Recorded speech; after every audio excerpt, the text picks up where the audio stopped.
With our advice you could go far. We fuck things up and we make mistakes. We talk about our sexy dates. We host events and we go to clubs. But most of all we're still in love. It's getting hard for this to rhyme just as well, 'cause it's bad hopping time. It's bad hopping time. Hello and welcome to the Bed Hoppers podcast. My name is Mr. H. And I'm Mrs. H. Thank you for joining us today. We have got an interview lined up for you, but before we talk about that, we're just going to have a general chit chat and see how things are. I like chit-chatting with you. Oh, I love chit chat with you too. This is why we do this, because we don't talk to each other at any other point. No. So, so you'd believe. If you want to talk to me, it's got to be under a mic. This is how it works. And if I need to kiss you, it's got to be underneath some mistletoe or something. Oh, I don't know if I've ever kissed you under mistletoe. You definitely have. Have I? Yeah. Have I really? Yeah. I think we've been together for how many years now? 25. 25 or something years. 26 in January. So clearly there must have been a point where we have kissed underneath some mistletoe. All right. Okay, if you say so. I think, in fact, I remember someone bringing mistletoe to a club. One of our first club visits. Oh my God, really? Yeah, I'm pretty sure someone... You might be right, actually. Yeah, I think you kissed someone else under mistletoe for sure. That sounds about right. Prove it. Jacques Hughes' wife, Jacques Hughes.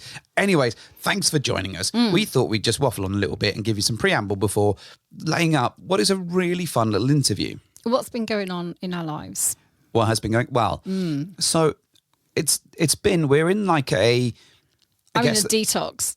Maybe, yeah. It feels like we're in the eye of the storm at the moment. Ooh, yeah, and that the weekends exciting. past have been busy and Yeah. weekends coming appear to be busy.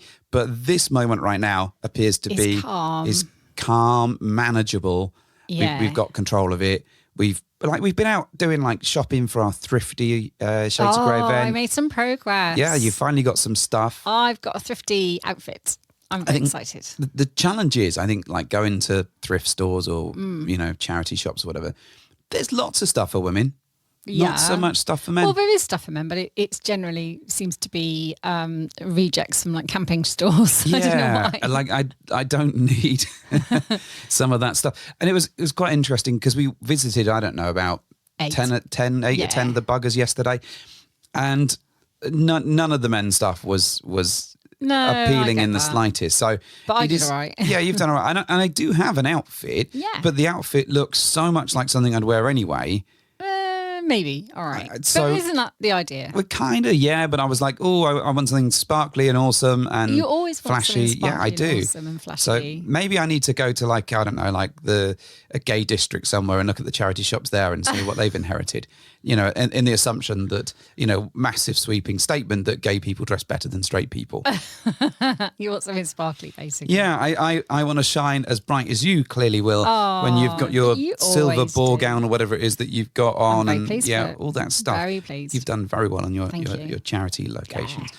So things that we've got coming up. I think we've got we're seeing some friends next weekend. We are. As part of our continued sort of movie night things. Cultural movie nights. Yes. This has become a fairly regular thing like we mentioned the other day. And this coming up is American Day. Yeah. Yes. America.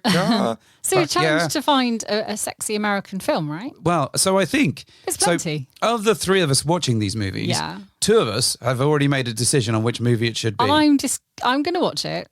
So my recommendation for this one is Showgirls. Now, I have a lot of love for poor Verhoeven. Oh yeah, I know. And I particularly do like Showgirls. Now I recognise it is trashy. I recognise that it as a film it is not amazing. But I've got a soft or hard spot for it. I don't know which one. I wonder why. Yeah, because it's fun. My memory of the film is not great because I think I endured it once with you. Just because I know you liked it.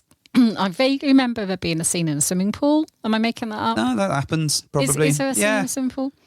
And vaguely remember some kind of Ice Cube related thing Is there an Ice Cube related thing? I think there is, yeah. So, I mean, to be fair, it's been a while since I've seen the film, but I have love for, in the same way that I have love for Starship Troopers, in that I recognise if you take it as a straight-laced, gung-ho action film, it's okay. But if you look behind the curtains a bit and look at what it's trying to do and what it's trying to say, it's actually a really good film. Is it? So all right. I can only assume that the same is true of Showgirls. You think it's going to be great? I think it's going to be an experience. I shall look forward to critiquing it. Yes, and now I just need to work out what we're drinking. Tips much appreciated. American Day's easy. Come on, it's going to be easy. And food-wise, yeah, it's going to be easy. We are reducing a culture down to a couple of items of food, a couple of drinks, and one shit film. Well, the last one we had was Italian Day. Yeah. That was very good. Yeah. Very much enjoyed that. And Italian snacks and drinks are amazing. Yeah. Absolutely in my wheelhouse.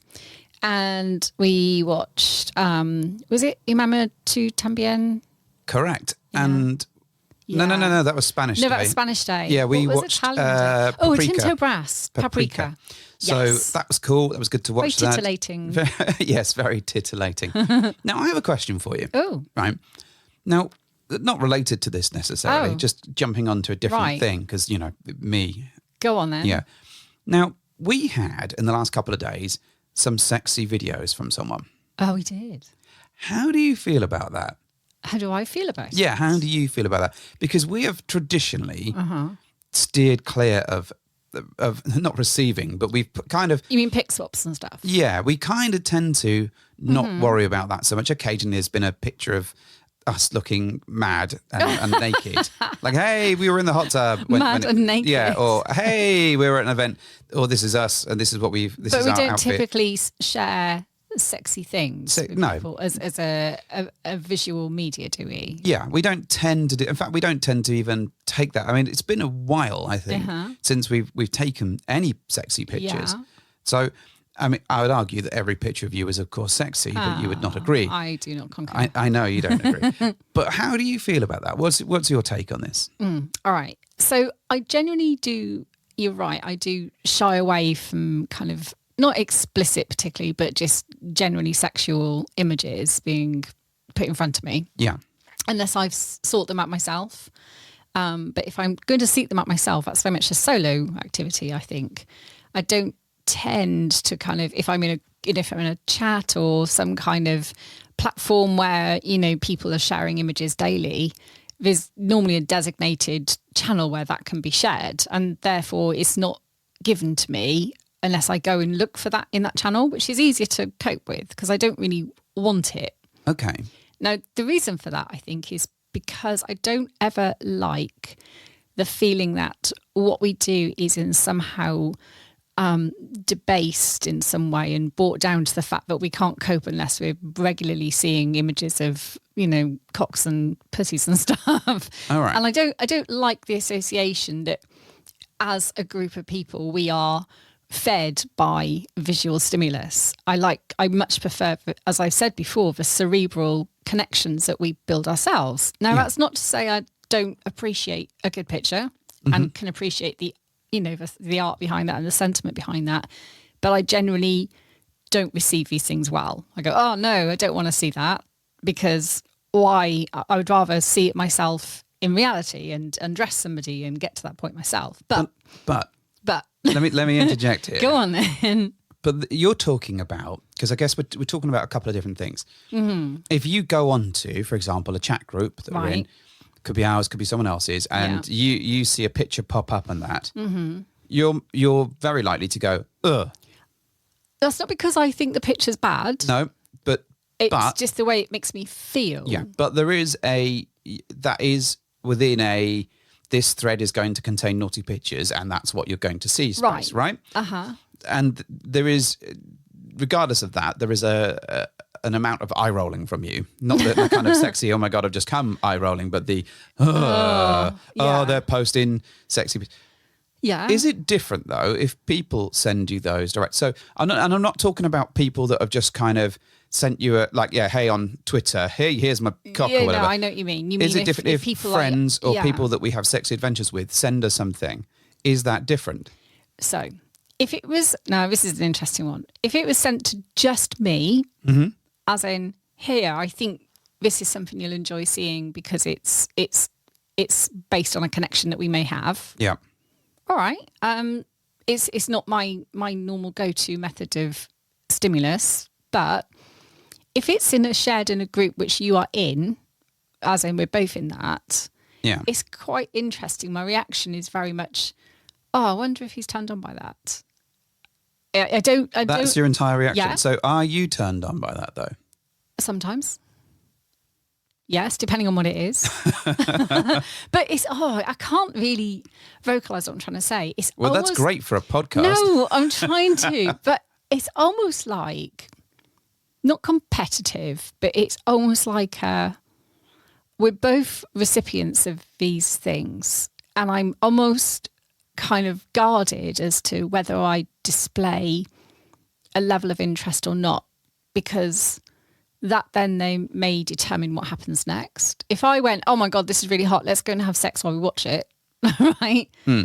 Maybe that's what the images are designed to provoke. I don't know. Or maybe it's just because, hey, I have a connection with you both. This is what I think you might like to see.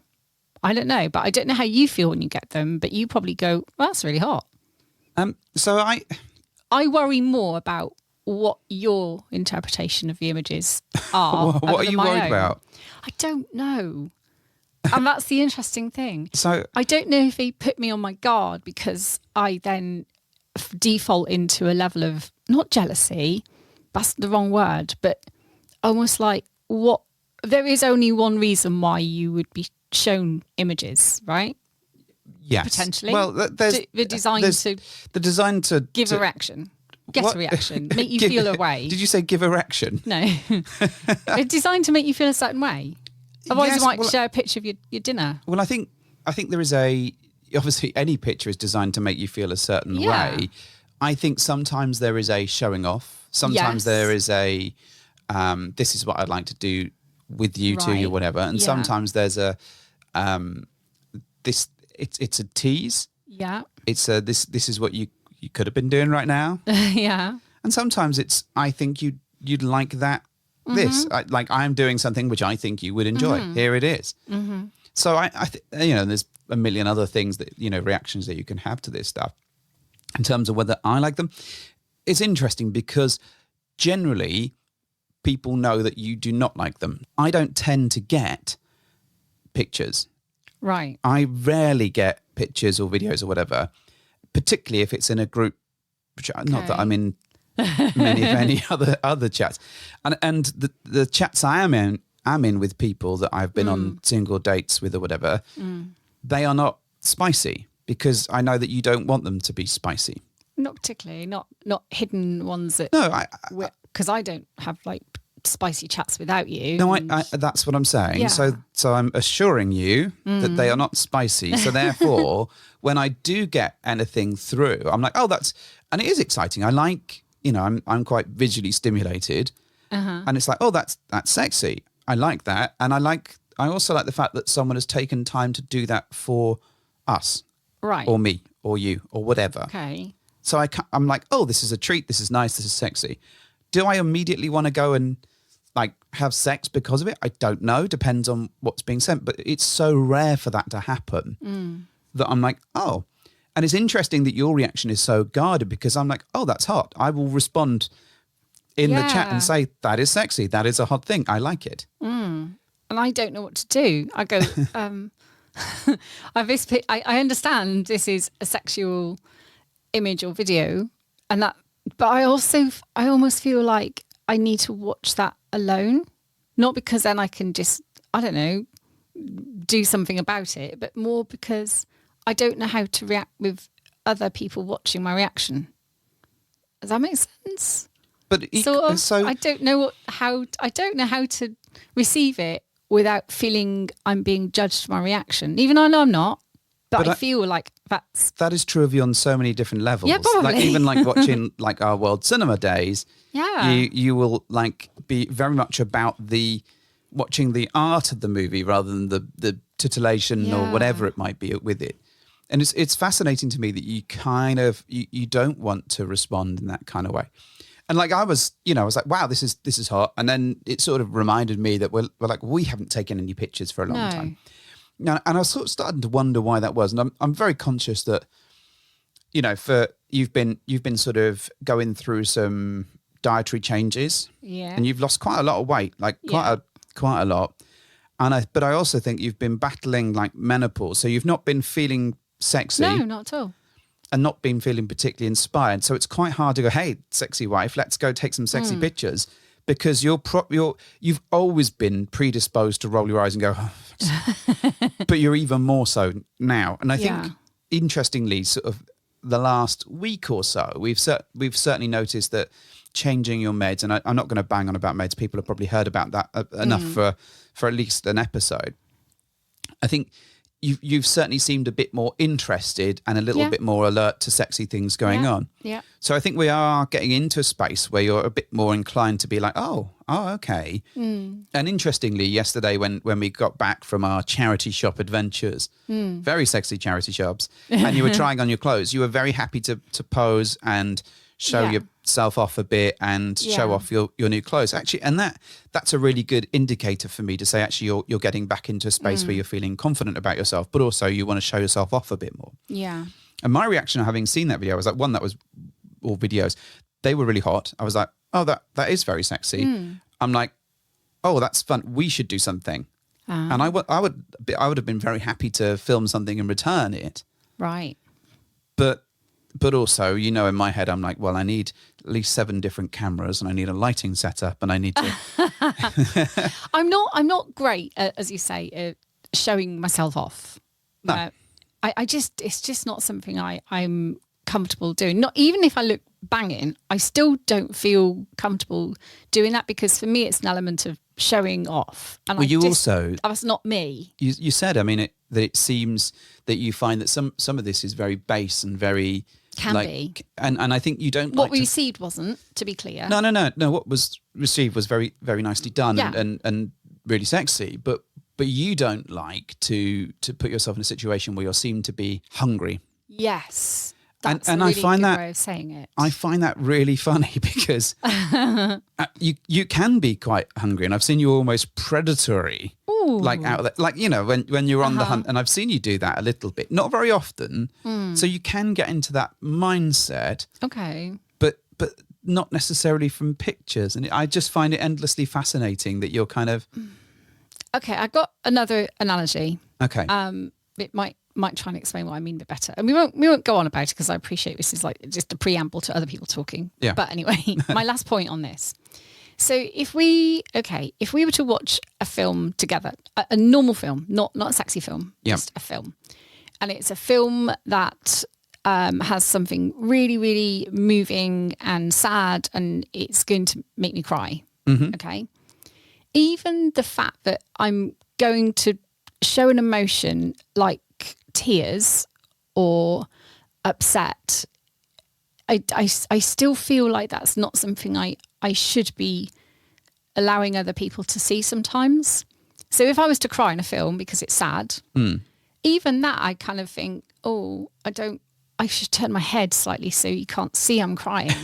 Despite the noise coming from you as you're crying. I cry silently. I can sob very quietly into a glass of Sauvignon, trust me. I've done it enough times. Well, I know. But it's that outward level of putting my emotion in front of someone else for me to be perceived in some way is quite difficult sometimes for me. And I don't like crying in front of people, and I don't like it having some kind of reaction in front of people sometimes because it feels private, and I don't do well sharing that. So in the same way, receiving an image or video designed to provoke a reaction that is got to be sexy, right? Because it is a sexy thing. It feels, no, not shameful. I'm not going to say shameful. It's not, but it feels almost a private reaction is being pulled out of me publicly, and it feels alien to me. I don't know how to always deal with it.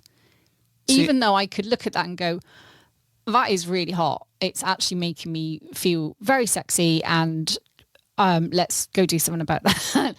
But I find it hard to do that. And it's the same as watching something that makes me cry. I feel like I don't want that to be seen. Who'd have thought, having met your parents, that's got nothing to do with it. It really does. God, this is going down a rabbit hole. Okay. Your parents did not like showing a large level of emotion. No, agreed. And they were very much part of an older generation that were pure British stiff upper lip. Yeah, probably. And, neither happiness nor sadness was endorsed. Do you know what I mean? No, it's not to say it was unhappy or anything. No. I didn't say that, but actually showing that emotion, it was not didn't come naturally. Didn't come naturally, no, and not at all. they certainly didn't. So it comes as no surprise to me that that's how you feel. And plus, I've known you for a long time now. The interesting flip side is, of course, I am an oversharer. I can't shut up, and I can't. I'm very easily readable, and for fuck's sake, I'm on a podcast talking about my sex life. So my ability to kind of go, well, I like this. This is fun. I'm enjoying it. Is tempered muchly by what I know your reaction will be to things. Yeah. So when I'm very happy to say, oh, that was a hot video and that was a sexy video, but I also know that even if you like it, even if you thought it was the world's hottest thing, particularly in the context of how it was sent and how it was done, I know that you're going to go, So not because that's my genuine opinion. No, I know. But I know. I just don't know how to share what I think. What would you like your in front of reaction other to be, people. though? What do you think you should do? Oh my God. Because it's different if you're saying that's your reaction and that's how you like to be. That's one thing. But if you're saying, "Oh, I like that," and this isn't an open invitation for everyone to send us loads of videos or whatever. And what do you think of this one? Yeah. What about this one? How does that make you feel? But hungry, I guess. Yeah. How would you like to respond to that? And in your head, if you were being your ultimate self, your best version, Someone what would you gave do? me some truth serum and went, right, Yeah. here we go.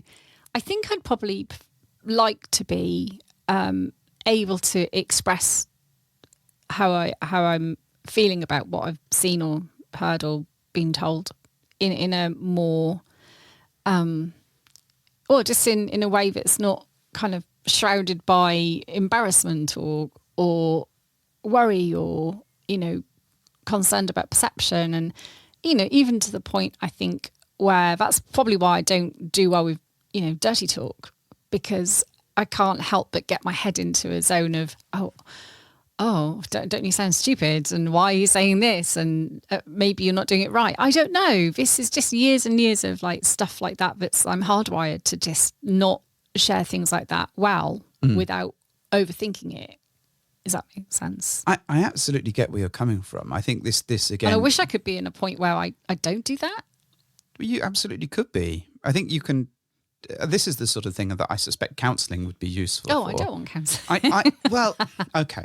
But if you're saying, and if you're saying that this is how you feel about one thing, and you would like to be more of a certain behaviour, well, you either just try and do that more and and flex those skills, or you talk to someone about it. But I've never really thought of it as something that ruins my life in any way, or I can't function. But because but this goes I'm back to the defense mechanism of if it's not it's not dangerous, it's not ruining my life. Why would I bother about it? This shouldn't. But actually, if it's something that you'd like to be more in the space of, then actually you could try that. Maybe. I'll give it some thought. All right. Okay. Well, I think this is actually probably something we could talk about for a long time. I'm conscious that we have other people who have very interesting things to say as well. And it's not all about me. Well, I'd love to hear what everyone else has got to say about the videos thing, about pictures. So drop us a message, see what you think, and then maybe we'll pick it up at another time. And if you think that Mrs. H deserves some counselling, sign up to our Patreon and we'll fund it and get her some help. Right, play the thing. We've got something that's just for you. Holy shit, it's an interview. Right, I'd like to welcome the delightful, the wonderful, the amazing Mr. and Mrs. J to the podcast. Thank you for joining us today, folks. Thank you for having us. Thank you. So we've brought you on to quiz you, to ask you questions, to find out more about you, and also find the secret to the success of your relationship. Some of those things I cannot guarantee. Does everyone have a secret? Oh, I don't know. What's ours? Ours is that we sleep with other people. But we've only figured that out recently. That wasn't always our secret. No, that's the relative. Well, you say relatively new. It's like been 10 years now. Yeah, but have we got another secret? Many secrets, but we've got to have material for other episodes. Yeah, that's the thing. Anyway, welcome to the show, folks. Thanks for joining us. What I'd like to know is, can you please describe each other for our listeners? What do you look like? What are you like? What are you about? Mr. J is very tall, quite broad-shouldered. He's got shaved head, lovely beard. He's got lovely smile. Generally quite happy chap. Great co-cat parent, passenger princess, renovation buddy, all of the above. And Ms. J is equally actually quite tall for a girl. She has lovely brown hair. She has the most gorgeous green eyes. She somehow manages to command a room quite easily for such a caring, actually very sweet person. Troublingly smart, annoyingly good at arguing, and somehow incredibly good at getting her points across. She is, without doubt, the life and soul of many a room, and is very good at having sex with other people. That was just really sweet, considering you've done basically no prep for this. What am I going to say? I'm a wordsmith. I love that addition at the end to the CV of the swingers. Yeah. Really good at having sex with other people. What I'd like to know is, what awards have you won for having sex with other people? Many. It's one of my many accolades. It was a weird Christmas party when that got announced, but we went with it. Well, since we're on the topic then, what is, Miss J, your special move? My special move? Oh no. Well, that is the secret. That's the secret. Can't reveal it to you. Got terrible secret. I heard that it was written in the bathroom at VA. Oh, wow. Yeah, it probably is. It's probably one of the nicer things written about me there, so I'll take that. Which is actually what it says about you. So how did you folks get started in this crazy lifestyle journey? So it was go back to kind of when we first sort of met. So I had been in a long-term relationship. I was married previously. That didn't work out. And I moved into London. I was single for the first time in my kind of essentially adult life. And I did what all sort of 30, how old then? Early 30s single lady do in London. And I got myself straight on the apps with basically the sole ambition of shagging my way around London, which is kind of something that I had partially achieved. And then I matched with Mr. J on Tinder. And I think we both kind of went into it not really expecting it to be anything other than a lovely night. So we went out on a date, had a really good time. He actually didn't come home with me despite my best efforts. He turned me down. And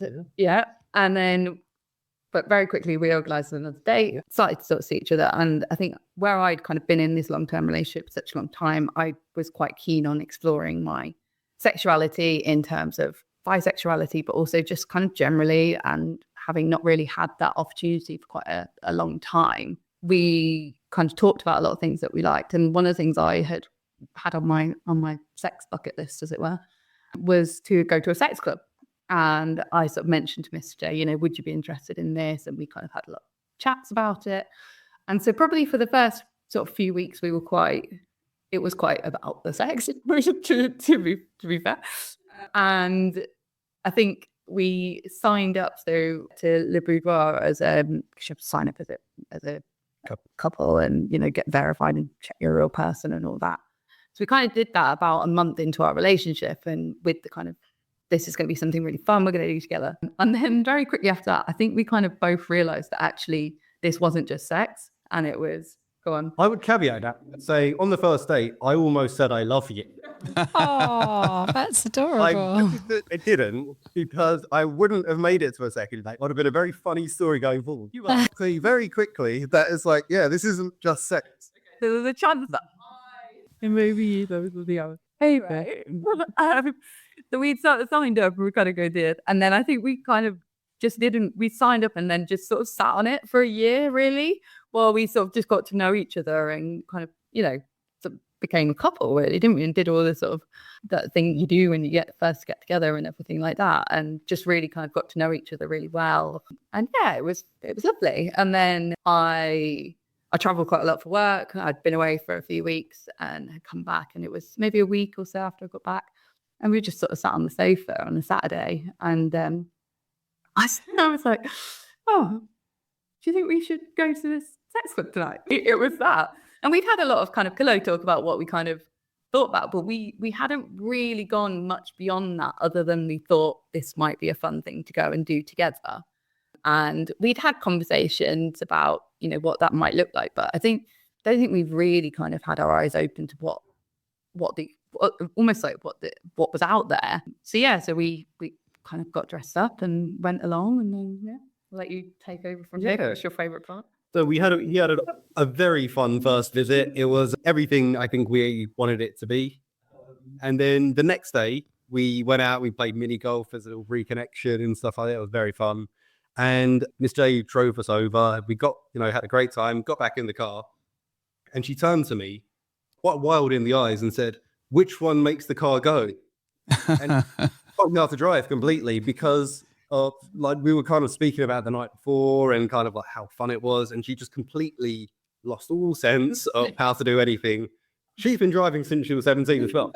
And she turned to me, the non-driver, and said, "How do you make this go?"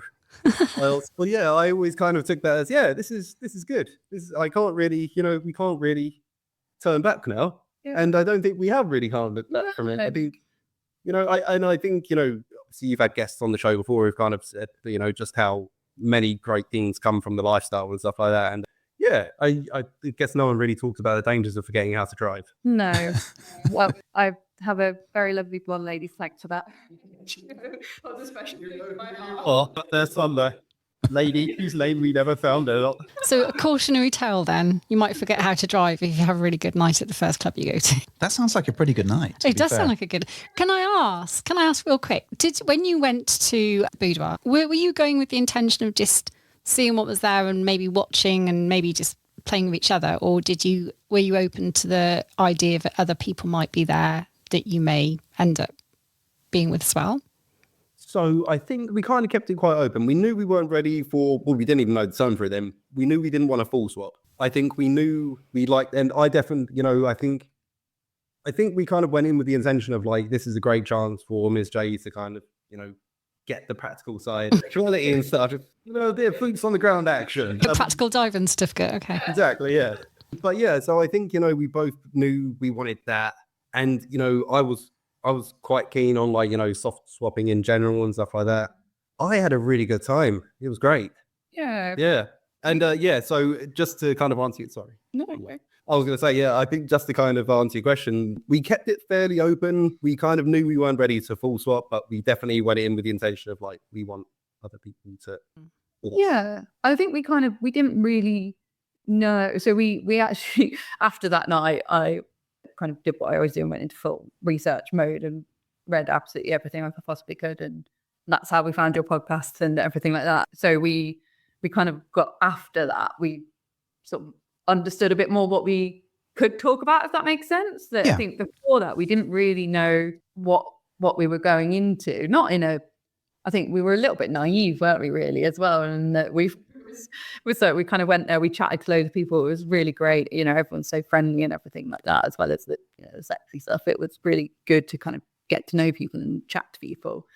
But they were sort of saying stuff, and we were both stood there like, yes, we know all about those terms. And it was so we just sort of fucking stood there and rocked up. But we kind of, I think from that, it kind of gave us a good foundation for like what we kind of wanted and everything like that. And I think we'd had the pillow talk, and it was, I think, a little bit mind-blowing to kind of experience some of those things for the first time. Even though I'd had kind of experiences previously in terms of group stuff, but absolutely nothing on the scale of kind of what we walked into. Yeah. And then, I think kind of from there, we went back a few times, didn't we, in fairly quick succession.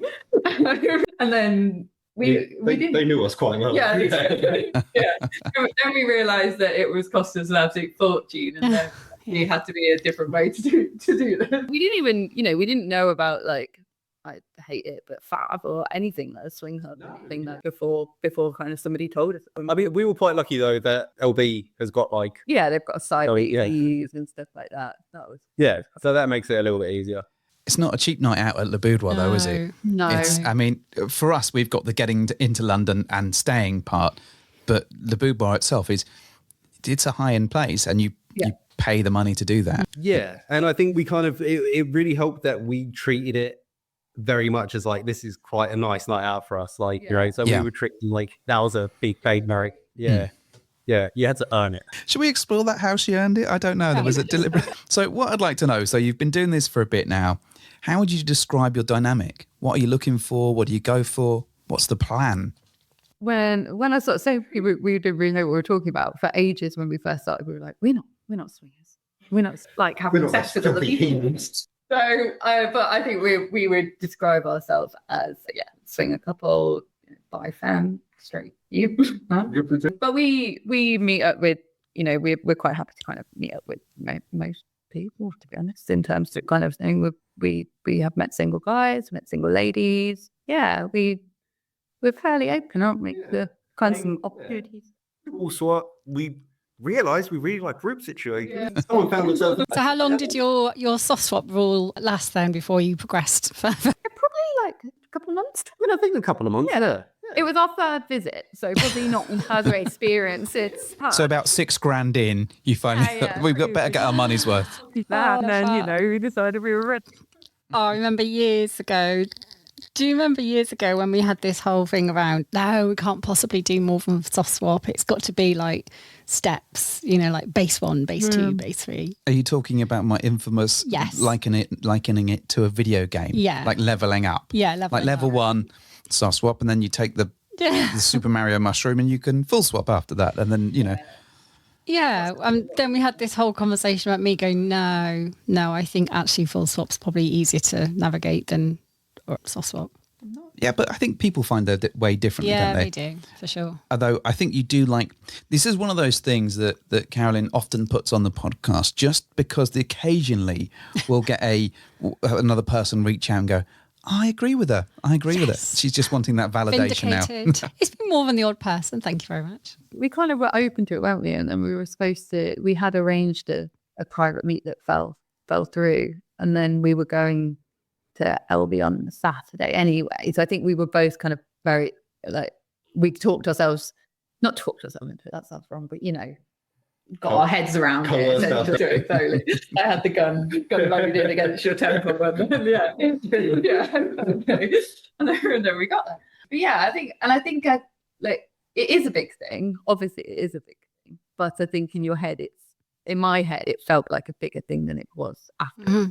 You know, I think afterwards, I kind of thought, why is that more intimate than a lot of other things like that we do? And I think, for me, I don't see the intimacy in our relationship in the sex, in that I don't think that that's the thing that makes it special, if that makes sense. I think our relationship is so much more than sex, and to reduce it to like, that's, you can do anything else without anyone else except that, makes it feel really reductive to me. And, you know, I feel like we've got this whole life together with Bill, and we do all this stuff together, and you've seen my best moments and my absolute worst moments and everything like that. And that's what makes our relationship so special, not just the fact that, you know, you're very good at sex. This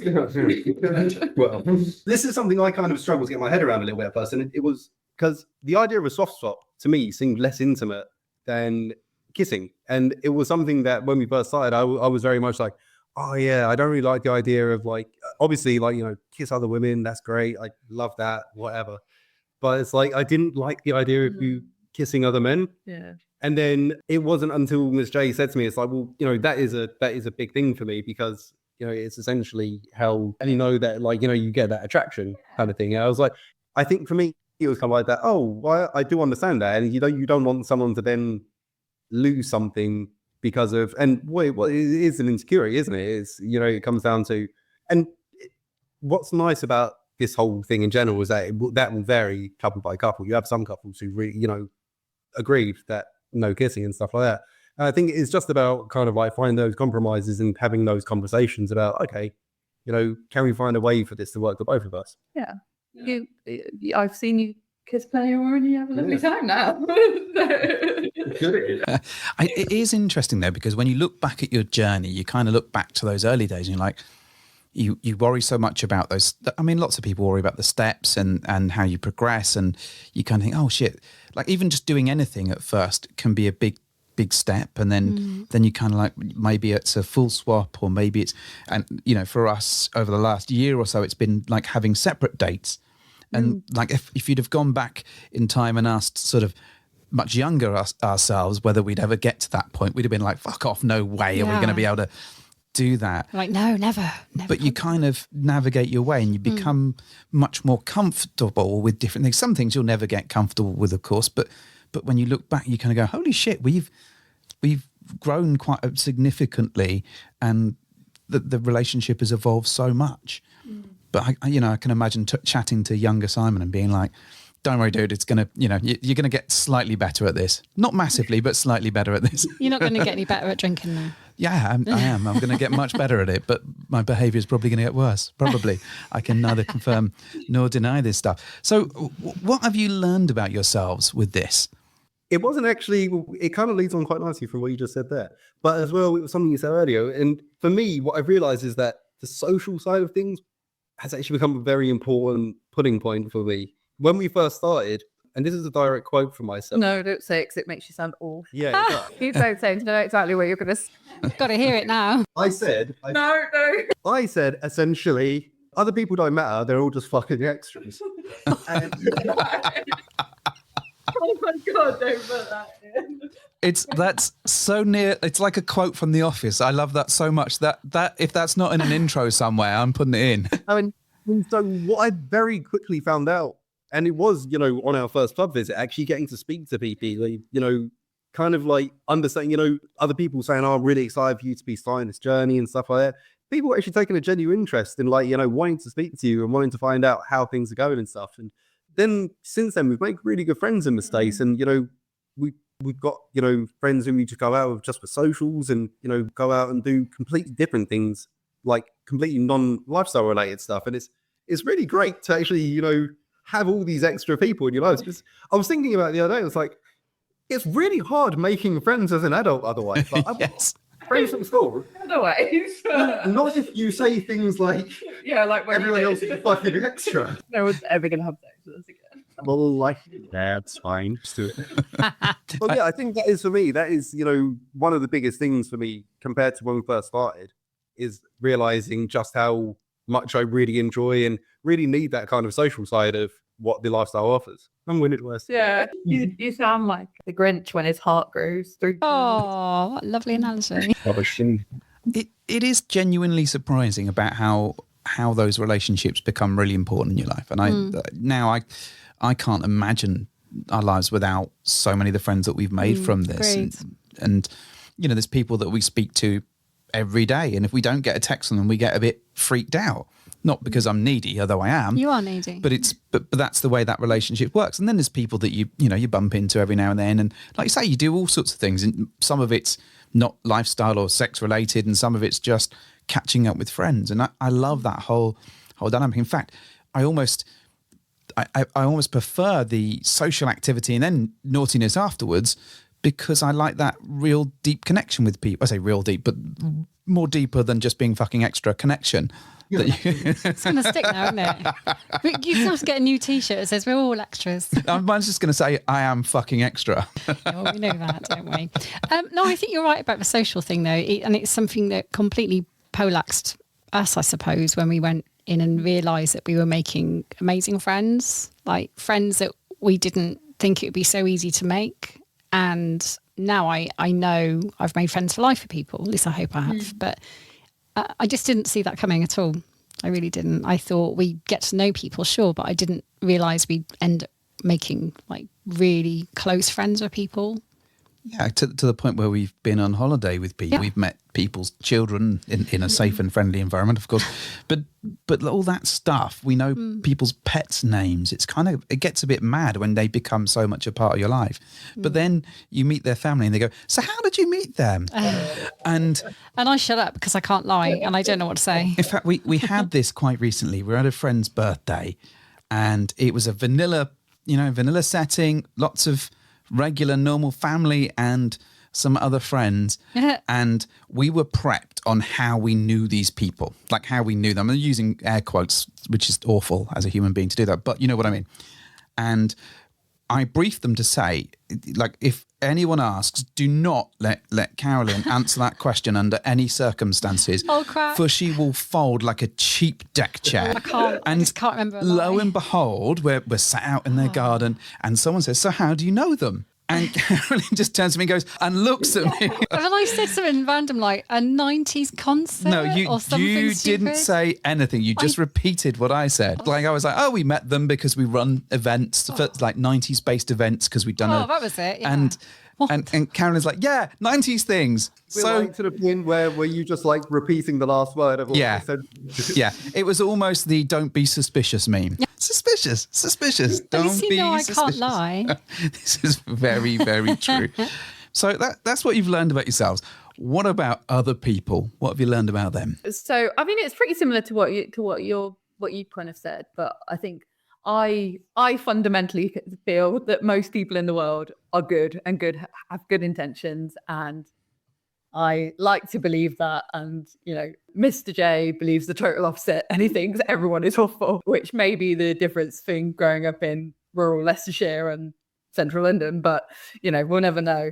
And I think kind of being in this sort of lifestyle has really just enforced that for me, that people are generally going out in the world with good intention. There are very few people that I think we've come across that I would say have actively tried to be a dick. You know, people get things wrong, and, you know, people are misjudged situations and things like that. But I don't think many people approach this with like actual malice. And it's just nice to have that kind of collection of people and that kind of community that do generally have that kind of good intention, that like look out for each other, that support each other. And, you know, so kind of that shared experience, I think, has been really nice. And, you know, little anxieties that I think we both have experienced, and you chat to people and so many other people have almost exactly the same thing. And, you know, I think for me, like, I think people sort of mention about, you know, body confidence and that kind of thing. And I think prior to sort of this, I think I was sort of, I would have told you I'm a really confident person, but actually in the reality, I think once I kind of draw down a little bit into it, it was like she cared a lot more about what people thought about me than I would have probably admitted. Whereas I think now I'm a bit more at the point where I'm like, actually, as long as I'm kind of doing what I think is the right thing in the situation, and sort of, you know, putting myself out there with the kind of best mindset and everything like that tends to get really well received by people. And it's kind of that sort of, I don't know, is that eloquent? I'm not sure. I'm not sure if it was. It was very eloquent. I think there's something in that community space and the people looking after each other that was genuinely surprising. We've unfortunately encountered the odd dickhead, but actually when you can count on your hand or hands or you know, a limited number of limbs compared to the hundreds of other people that you meet that are really awesome. And I love the fact that, you know, there's a whole bunch of communities out there, but for the most part, those communities are looking out for each other and supporting each other and counselling each other and getting them through issues and all this good kind of stuff. And if there is a dickhead amongst them, then they're very quick to resolve that dickheader. And, you know, even with our own stuff, you know, if someone's misbehaving in that fucking group, don't I just know it? Because I will get like 20 messages from people like, oh, what, like, this is a problem. What should we do? What is the accepted way to remove this person, or whatever it might be? So, I quite like that about it. But that's life, isn't it? You meet dickheads all the time. Yeah. You know, it's going to be like the law of averages, isn't it? If you meet like 10 nice people, there's going to be a random dickhead in there. Yeah. I do feel though that, like, yeah, if you're in this space and you are a bit of a dickhead, you get found out very quickly. Yeah. And, like, you know, trust is so much, you know, it's a core foundation of what everyone in this lifestyle has. And I think once that's gone, it's very hard, I imagine, to kind of get that back. Definitely. Yeah. I agree. And I think it's important for me to kind of point out the difference between people being a dickhead and someone not being for you. Do you know what I mean? It's kind of, I agree. Because not everyone is for everyone, and not everyone's going to be everyone's cup of tea, from friendship to sexy times or whatever. But that doesn't necessarily mean that person is an awful human being. No. And I think there's plenty of just people out there that aren't for you, you know, or us or whomever. But there's fortunately few actual dickheads, which is good. Yeah. And I think that's kind of the intention behind sort of actions, I think, is so important. And, you know, if you're kind of I'm sure there's plenty of people that we're not, we're not their sort of people, and that's absolutely fine. But as long as they're not trying to hurt anyone, you lead people to it, don't you? That's it. And I feel like, so much of it, especially when you think like the kind of how much of the lifestyle stuff happens on apps now as well. Like you just think it's essentially trying to approach it as you would with anything, except for you're trying to be flirty, you're trying to be confident, you're trying to tell, you're trying to grab someone's attention, all of that in one go with one message. And you're not always going to get it right. And I think, I'm not sorry, I'm speaking more for like, the messages that we've received, stuff like that. But and that's it, is I really take for granted how lucky I am to be doing this as part of a couple, because Ms. J, you open a lot of doors for me. All the hard work is done. I'm just like, hey, how's it going? See my fiance? Yeah? That's much more star power than, don't you know I have a podcast, darling? It's never, ever worked. Never, ever worked. You say that. I wish that would do it for you. If anyone is going to use that phrase, it will be me, I can assure you. Oh, yeah. Okay, so I'd like to know maybe what kind of challenges have you had so far? Yeah, for me, I think I always I knew about myself before we started with this that I was a very anxious person. And I think then putting myself into a position where I was incredibly kind of like vulnerable and putting myself out there in a lot of ways that I wasn't, I think the weird thing is for me, while I was always quite an anxious person, I was always like, I'm pretty good at sex though. Say what you want about me, but I'm pretty good at sex. And then putting myself in a situation then where I was like, oh no, I need to do the sex now. And like, being quite anxious about it then. And then it all started kind of like becoming a lot more than it was. And it was the social stuff. And it was this, wanting to really kind of like get in, not get in or anything, but kind of like show that I could be part of that community and stuff like that. And kind of like very quickly, it all kind of felt like it got on top of me. And I feel like taking a step back and kind of like now, and obviously you throw into that, then, real life gets in the way, work, house, everything like that, and unfortunately for me, well, no, actually not unfortunately for me, but like this is my first proper relationship, and so I've never really I've been kind of like navigating my way through what is a good boyfriend, then what is a good fiance, and what does it mean to be a partner, then going into that, what does it mean to be a partner in the lifestyle and stuff. And it definitely kind of turned in on me quite a lot. And I think I got very kind of unsure about where I stood, and it feeds into my whole idea of people are generally quite bad, in that for a while, my kind of perspective was, well, if it's not really me you want to speak to, it's Ms. J, which is understandable. You're hot. But it really made me feel like, I don't really know where I belong. I don't really know what I add to these kind of situations and stuff. And so that has definitely been one of the big, and I'm really happy to say that, I have for the majority kind of got past that. And I don't think, and it absolutely wasn't true that's what. No, absolutely not. I think that was just how you were perceiving it. That's it, yeah. You forget that just because you start something new, it doesn't mean that you yourself are a new person. You bring all those insecurities, all those kind of little anxieties, all those little jabs that you give yourself every single day. You bring those into this lifestyle with you. And unfortunately, I think what was annoying is that I was in such like we're a very solid couple, and to then realize that you've brought in these little weaknesses accidentally, and seeing those insecurities kind of become quite troublesome, it's always quite jarring in what is a very really celebratory kind of space, and where people want to G each other up and really want to support each other and celebrate each other, and to kind of feel like I was really only half doing that. I was quite, I really wanted to show that I could do it for other people. And yeah, at the same time, I was like, oh, yeah, I don't deserve it. Yeah, it was strange because you were like building yourself up in a way as part of, which was great. And like, we were both having a really good time. And then it was almost like in private, you were just pulling yourself back down. Like, no, you not today. Like, no, you're not allowed to do that. Or you're not allowed to kind of, and it was really bizarre. And it was probably a couple of months where I think I clocked that something wasn't quite right, and we were talking about it, but you were sort of saying, no, it's all fine. And then we've had a bit of a chaotic year, and we bought a new house, and we've had to renovate the whole thing, and we've been moving up and down the country in between, and work and life and everything was quite, so I think it was a kind of combination of a lot of different things. And then we finally kind of managed to get sit down, and I think we just sort of said, look, I know that something is wrong, and I'm not going to be told that nothing is wrong anymore. And I need you to stop pretending that you're okay when I know you're actually not, and you don't admit that to yourself about things. And we had that quite a really honest conversation, didn't we? And not just about lifestyle stuff, in terms of like just generally, like, you know. Yeah, and I think, you know, they say, like, you know, I mean, I think one of the things I heard very early on when we started all this was that, you know, if you're coming into a lifestyle to like almost plaster over a crack, it's gonna destroy you, and you have to really come in with, like, you know, on a strong foundation, and this is simply to complement that. And I think for me, that's exactly how we started. And when I think back to how we started, it was like rosy, it was great, it was, you know, just fun all the time.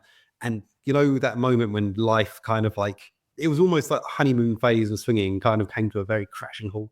Yeah. And my own anxieties then kind of were like, hey, how's it going? And so, yeah, you know, again, though, like what got me through that, it wasn't me by myself or anything. It was, again, being in a really solid partnership where I've got so used to thinking I've got a problem, I will solve my problem, I will get myself out of this, to actually then kind of realize, oh, wait, no, I've got someone in my life who actually cares about what happens to me, and, like, you know, wants me to see me how she sees me as well.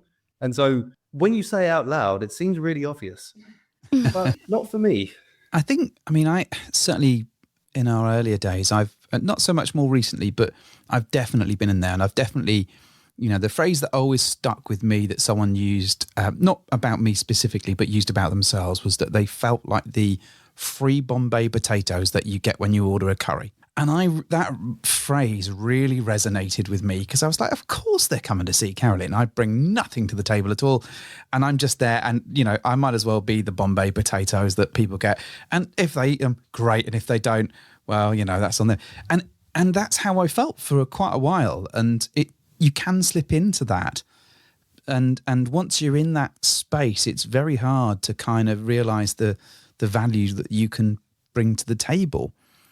And in a way, I kind of went through a bit of a fake it till you make it, because that sort of Mr. H mask, which I've talked about before, the podcast me, or the you know, the hosting me, I was like, why didn't I just be that person a little bit and see how that works out for me? Now, that's not the healthiest of ways of dealing with it necessarily, but it was a good means of me going, okay, I'm not actually worried about me, because I'm Mr. H, and therefore I can just turn up and do whatever Mr. H would do, that slightly exaggerated version of me. And that really helped me realize that I did have something that I could bring to the table, and people did want to speak to me for me. But it took a while for that to click in. And of course, we worked on it with ourselves. We talked about it a lot. And actually, the community were really good with it. And one of the things I've found is that I've only got to mention an issue, and normally someone will come out and have a bit of advice, support, or whatever. And a fantastic one recently, actually, someone recommended a book to me, and I wish I could remember what that fucking book was called, but I'll put it in the show links. It was one of those books that's like 30 years old or 40 years old or whatever, but that is now gloriously a free audiobook on Spotify.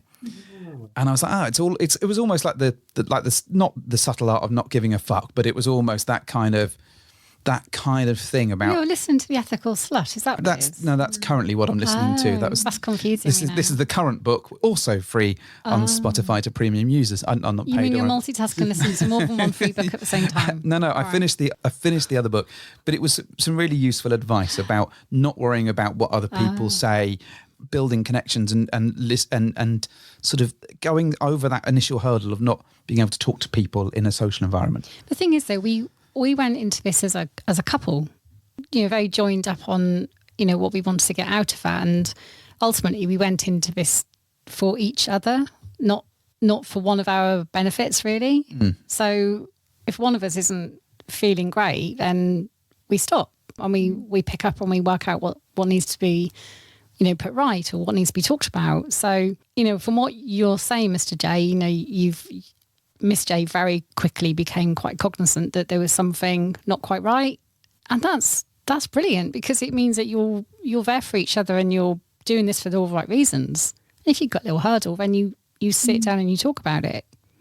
Absolutely, yeah. And I think that's it. It's kind of like realizing that, yeah, you've got someone on your side as well, you know, rather than feeling like, oh, you know, I can't, if I stop now, it's gonna create a bad situation, or it's gonna, like, you know, I know Miss J wants to go out tonight.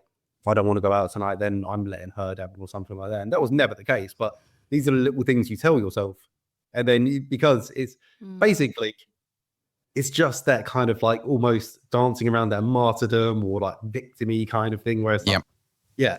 And it's kind of getting stuck in those little cycles where it's like, poor you, when really you should be, shut the fuck up, man. So, because you had those, you know, those concerns, and like, I think a lot of people have those anxieties. I think you just had kind of got into a little bit of a spiral of them, but rather than us, I think, like, rather than sitting down and actually us tackling them, which we did do, that I think you kind of stewed on it for a while and on your own. And then when we finally, you know, when it pinned you down and something's wrong, and I'm not, I'm not letting you leave until you tell me exactly what's going on.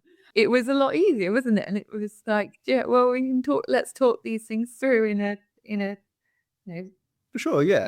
And I would just say, if, like, you know, to anyone who might be listening to this episode as well, is that those kind of anxieties, which are thankfully for me a lot more common than I first realized. And so what I would say is that, you know, counseling or like therapy, just that space and time to kind of explore where those kind of insecurities come from and stuff like that, that is a very useful way, because as soon as you're able to put a name to it or put a pattern to something, the more conscious you become of it, and you're able to actually say, oh, okay, I can see what I'm doing there. I can see why I'm doing that. And what I can do is take a step back and do what I need to do to make that go away. Yeah. We're out to 3 people, 2 of my friends and your therapist. Yeah. It's been really useful. It's been really useful. So, Miss J, are your challenges different then? Yeah, I think mine is not so much around the anxieties. I don't get in the same kind of way as you. I think mine were more around sort of that body confidence point and that sort of thing. And I think, you know, silly things like, you know, just under 6 foot tall, a hair under 6 foot tall. But I wouldn't, you know, I love shoes and everything like that, but getting me in a pair of heels at an occasion other than a wedding before I started all of this, I absolutely wouldn't have done, because I thought I looked like a giant looming over everyone. But so that was kind of an interesting part of it at first, when you sort of think, oh, I want to get dressed up, but I don't want to look ridiculous like the giraffe in the corner. So, but I think that kind of just like, I think I had a bit of a mindset shift, which was lovely, towards kind of like, you know what, if you feel good and you're kind of, this is what you want to wear, and, you know, everything like that, like, the world's not going to fall apart if I wear a crop top in the gym because I'm not hot now. Like, it's not that temperature. I mean, I've got no internal body control. I think that was kind of a real thing for me. But it's funny how quickly it kind of feels normal. Like, we went to VA on Saturday to a Halloween party. I had like my little dress and heels on, lovely, and then I was in my dress down, you know, wandering around quite happy in my dress down, you know, go to the bar, get a bottle of water. Got to the end of the night, and I was driving home because you're a passenger Brinton, and got changed in the changing room to kind of go out and to the loo, and I chucked my like Slytherin hoodie and my old jeans on to drive home because I didn't want to be driving home in a little dress. And I felt more out of place and more self-conscious in my jeans and hoodie than I did wandering around in my pants. It's so strange how you shifted. I was just sort of stood there waiting for you to go to the loo, and I was like, oh. Although I love the fact that it was a Slytherin hoodie. Yeah. I'm behind that 100%. Yeah. Slytherin. Well done. I'm a Ravenclaw one. Yeah, well, you're not a Ravenclaw. You're not a Ravenclaw. I am. You're Mr. J's in the quiz multiple times, and he is a Hufflepuff. No. So that he gets Ravenclaw. Well, I love books and shit. I don't think Simon's ever done the quiz because he refuses point blank, but I reckon he's a Gryffindor. He's just so bloody Jedi. See, that's what a nice partner says. Oh, you'd be a Gryffindor. Yeah. You want to keep those anxieties under control, but just bubbling under the surface. Never let him. Exactly. Yeah. Yeah. Exactly. This is it. We're getting married. We're getting married next year. I've got to keep Got to keep negging me. So what I want to know, with all that in mind, what advice would you give to newbies? So I think for one thing that we've sort of found really useful is to have those kind of conversations around boundaries and make sure you kind of set those boundaries, but don't be afraid to revisit them and reassess them. And I think one thing that we found really useful is we've stopped sort of saying like, we don't do that, and saying more, that's not for us right now. Because before we would say, no, we don't do that, or that We haven't tried that. Yeah. And then it felt like when we were talking about it was almost like one of us was moving the goalpost, or we were doing something a bit wrong, and it kind of made it a little bit tricky, didn't it? Almost to kind of have conversations about it. And there's, at the moment we don't do separate dating, and for now that's not something that we're interested in exploring. But I think we've both spent a lot. But I think we're conscious that everything that we've done has evolved, and we don't I don't want it to feel like if one of us wants to approach a conversation and say like, oh, I've been thinking about this, it will feel like you're about to get told off. Yeah. So that just reminded me of a really funny story though, which is like, for a while we would speak about, would you ever want to do solo dates or anything? And Miss J would always say, oh, I'm not interested in that right now. And me being me, as we all know by now, I heard right now and I was like, oh no. Yeah. Oh, well, that's 25 years from now. Is there just like an egg timer that she's just tapping away there? It's time we're going off summer in the house now. Yeah. It's time. The line of suitors is already waiting outside the living room door. What I really loved when we first started this, and it's something that we haven't done in a while because we've mostly been going to events rather than just kind of off the cuff club nights, but treating everyone like a date night. So when you're going to a club, fit it, one of my favorite things is Ms. J will be getting ready and I'll make us like a cocktail each, and like she'll have a martini, I'll have an old fashioned.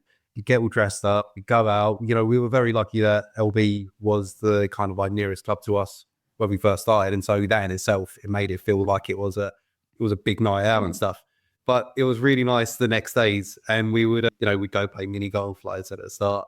The next time after our second night, we went out to Baker Street, we went to a bookshop, we were walking about and stuff. It was a really nice day, and I said I'd really like some carpaccio, and Ms. J kept looking around for one. I was like, I'll eat whatever. And she went, no, if my baby wants carpaccio, he's going to get carpaccio. She found me beef carpaccio. Well, no. I relate to all people as long as they like carpaccio. My little working class Midlands roots are like, who the fuck is that? Idiot. Right now. I love that. Wife, Oh, I'm going to ask this. I like she's this desperate to ask the favourite question, as ever. Yeah. So it's my favourite Room 101 question. So if you could chuck one thing about, I say the lifestyle then, should we say lifestyle? Yeah. Into Room 101, never to be seen again, what would it be? So I was giving this a lot of thought, and I was trying to think of what could I pick that wouldn't make me sound like a complete knob? Well, than the direct quote I gave earlier. I think for me, and so I really dislike the term content creator, and I feel like that for me is the one that I would put in the bin, because But not content creators themselves. not content creators themselves. No, I have no problem with that whatsoever. I just feel like the term content creator is really annoying, and it makes me think that like You just want a rebrand, don't you? yeah, Yeah. you're not in marketing. I really hate it. It just feels like a very kind of like, It's not the right word. you're not a copywriter. You're not like, get this one out on the press. It's just, I just dislike, and I feel like it kind of gives, I feel like it puts a bit of an artificial film on stuff almost at sometimes. It puts like an artificial shine on things sometimes. And what I love about like podcasts and stuff like that, and even people who want to do videos and like, have the kind of like, really make a living out of the sexy side of things. I've got no problem with that whatsoever. I think that's great. If you can do it, It's a lot of effort. fucking do it. And like, I think that's brilliant. We would ever. Just don't call yourself a content creator. What I will say, I am a copywriter and I have got stuff that goes out in the press occasionally. So I'm going to use the phrase, I'm a content creator. Done it. Do you feel dirty now? You work in the right. But I know what you mean. I'm not massively keen on the phrase or on the wording content creator. And I think it kind of gets used to gloss over what people are actually doing quite a lot as well. And I also think, interesting, for the OnlyFans type stuff, people kind of forget that is sex work as well. Yeah. And I think that's an important distinction, because if you are creating content in that way, then you are effectively either I wouldn't say a porn star, but you are in the porn industry, or you are a sex worker. And I think that's something that kind of, I'd rather people be honest about what they're doing with that sort of stuff. I feel that if you could turn around and legitimately say, I'm a porn star, that's a strong answer. There's Yeah. many websites I can direct you to. None of us, if you can actually say that about yourself, we're like, yeah, no, I'm a star of porn. Yes. Like, that's impressive. You got to work to get there. Yeah. It's better than content creator. Yeltras on the internet or something. All right, so that's your Room 101 bin off. What's yours, Miss J? Really Really riled up now. Mine is just like not even rude messages, but sort of messages that you get that are almost like that don't treat you like a human. Which sounds horrible, and it sounds way worse than it actually is. But just sort of like the impersonal kind of messages. Like we had one before, and somebody messaged and said, "Can I have a go on your wife?" And I was like, "I'm not an Xbox. Like it's 50p down. I just think stuff like that is just, I just can't. And you wouldn't go up to somebody and say it in a pub. Like, why would, I just don't. Yeah. It's that kind of like faceless messaging that I don't like. Yeah. I think, I mean, there's many other things, but I think in the lifestyle that I would put in the Room 101, but I think they have a place. So a special place. like, I don't like the self-test kits. They can get a bit and they have a place. I'm like, I hate Luton. That's a good answer. Can I change my answer? You're just going to put Luton in there. Runny Luton. I think with the messaging thing, it's so strange that people, but I think this is true of any dating in the modern age, that people are just, again, it's the dickheadery that comes out and the lack of understanding. I remember one chap, and it could only have been on Fab in our very early days, was like, how much is it to have sex with your wife? So Yeah. I literally wrote out an entire price list. You did? But yes, I did. You remember this? And I gave like ridiculous, like not only figures, but also demands. Like I was like a rider in a band, like, and I would demand 6 bowls of blue M&Ms and, you know, 1 complete copy of the Kama Sutra unspoiled.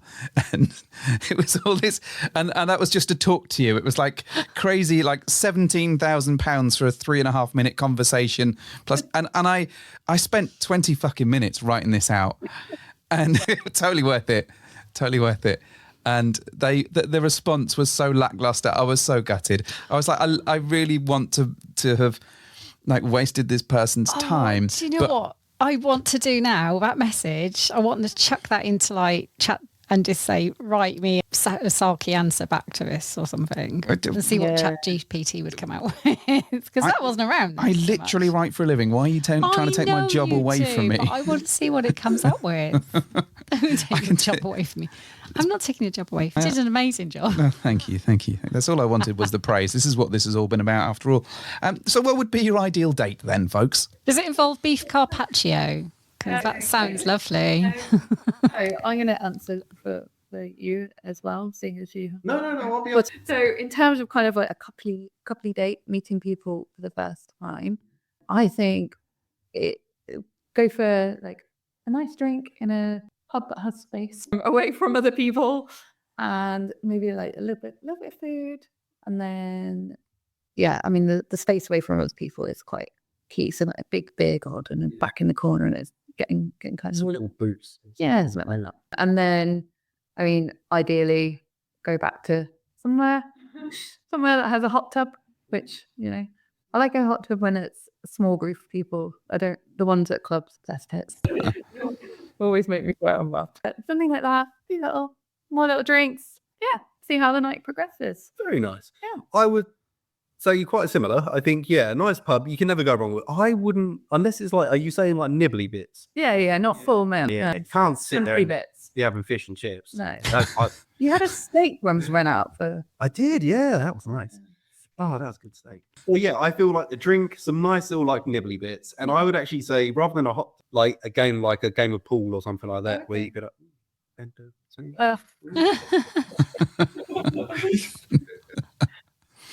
So yeah, I feel like something where you lay back. Yeah, like naturally flirt a little bit. Yeah. There's a little sex, whatever. Over the pool table, get you kicked out of the pub. No more quiet corners for you. Yeah. Well, It's a pool table in the pub. I didn't like this pub anyway. That's absolutely fair. Anyway, So- let me show you my karate. Sorry. Do you have a question for us? Yes, I do. Obviously. All right, SWAT, come on. Praise good. So we hang on, let me get my words out. We met like slightly later than I think a lot of people did in the lifestyle in terms of our kind of relationship. So I'm mid-30s, sure. Mid-30s. Okay, sure. We'll say that. You're still in your 30s. And we're getting married next year. We don't have children yet that we know of, but we're sort of at that stage we were talking about, it's like starting family. And I think where we speak to a lot of people in the lifestyle, they've already kind of had that, had their sort of families and have young children and kind of have to go through that sort of thing. I think we're kind of at the start of that a little bit.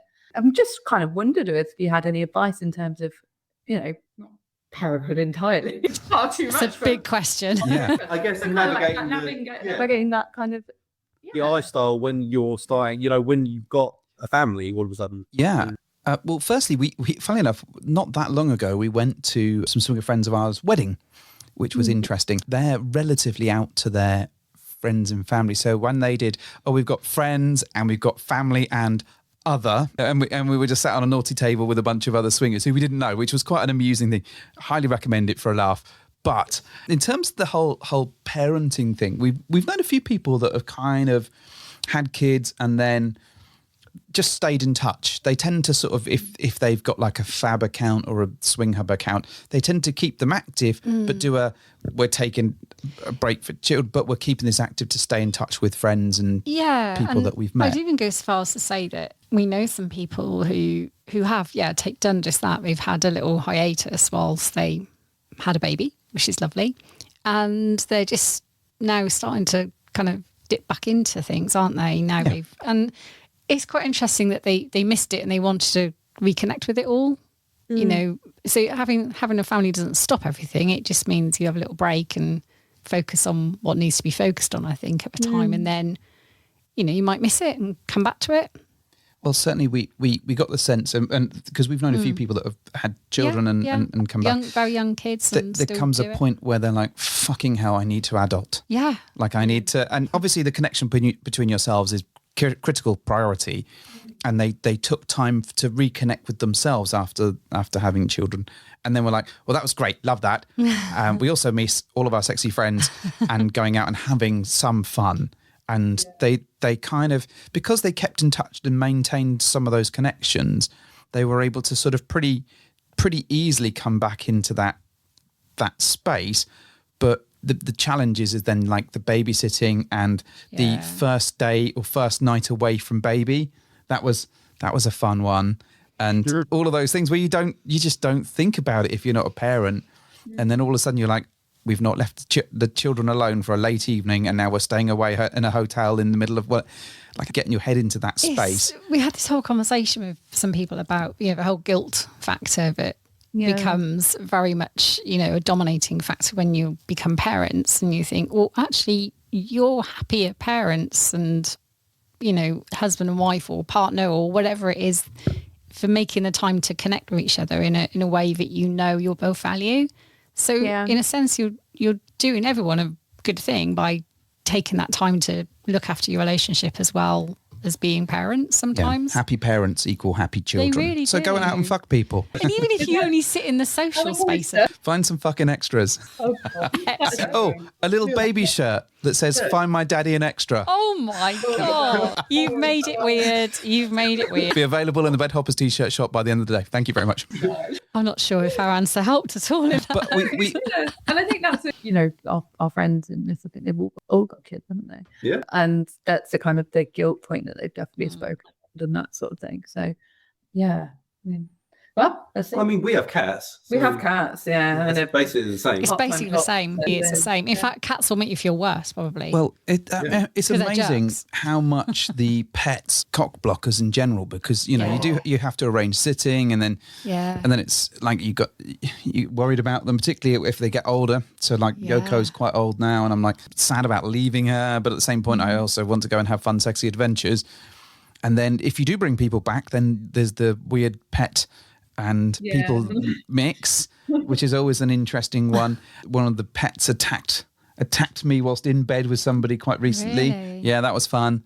Yoko gets very, very concerned about. She's very respectful, so she has a bed at the bottom of our bed, and it is easier to put her in that bed than it is to lock her outside because she will make fuss. So I'm very well behaved, very good. Cover but up with the a blanket. second the sexy time is over, she immediately wants to rush to me and ensure that I am safe. Now, sometimes she just wants to lick my feet, which is fucking so weird. So I'm trying like, hey, this has been a sexy, sexy time. This is all really fun, having a nice little cuddle. And the dog is like desperately trying to come up and be like, are you okay? What did the women do to you? What did they? Women? Yes. How many women have you had on this solo date? No, not solo date. It doesn't have to. It could be with, it could be just you and I having sex. She's still concerned. But if it's you and another woman, then she gets very concerned. She's like, oh my God, look poor him. Look at him suffering. I heard the noises he made. He must be restored to normality. So yes, I doubt that children will do that though. So there is that. I feel like we're paying for a lot more therapy. You are gonna. Start saving now. I feel like what we should do is get an obnoxiously loud lock for our bedroom door when we have children, especially when they're growing up. We have got this. Yeah. Friends like, of- early echoes.